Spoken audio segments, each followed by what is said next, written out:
Feel అవుతున్నాడు. చేస్తాడు ఆడు సోనియా బాధితుడాడు. అర్థమైందా? సోనియా వల్ల ఏమి యూజ్ లేదు. ఈ ఆకు ఎలాగా విలువ లేదో సోనియా వల్ల హౌస్లో అలాగ విలువ లేదు, ఏమీ లేదు. కరెక్ట్ అనుకోండి ఎలిమినేషన్. ఫెయిర్ ఎలిమినేషన్ ఇది. నేను చెప్తున్నాగా సోనియా వల్ల చాలామంది మనోభావాలు దెబ్బతిన్నాయి.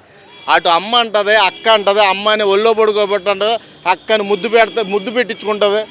ఏంటిది ఈ టార్చర్ చూడలేకపోయామాట. వెళ్ళిపోవాలని ఒక వారం నుంచి అయితే సాగు కొట్టారు. ఆఖరికి ఎట్టకేలకి ఆ రోజు రానే వచ్చింది. ఈరోజు సోనియా బయటికి వెళ్తుంది. ఖచ్చితంగా నువ్వు ఎలా చెప్తావు భయ్యా అని అడగొచ్చు మీరు.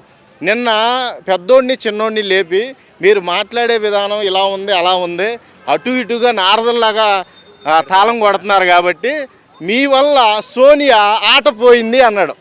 అర్థమైందా? అక్కడ ఆట పోయింది అంటే బయటకు పోయింది అని అర్థమైందా? అందుకే నేను ఆ బేసిక్తోనే ఎలిమినేట్ అయిపోద్దని గట్టిగా చెప్తున్నా.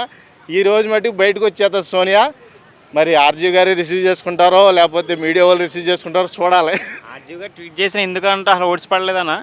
ఎందుకు పడతాయి బాసు? ఇక్కడ నాకనే వస్తాదులే బయటకు పోయారు ఆ రోజుల్లో. వచ్చాడు మళ్ళీ వచ్చాడు. సోని గురించి మాట్లాడావు అనుకో. సోని కాదురా సోనియా, సోంపాపిడి సోనియా. పెట్టి కొట్టేస్తా. సోనియా గురించి తప్పుగా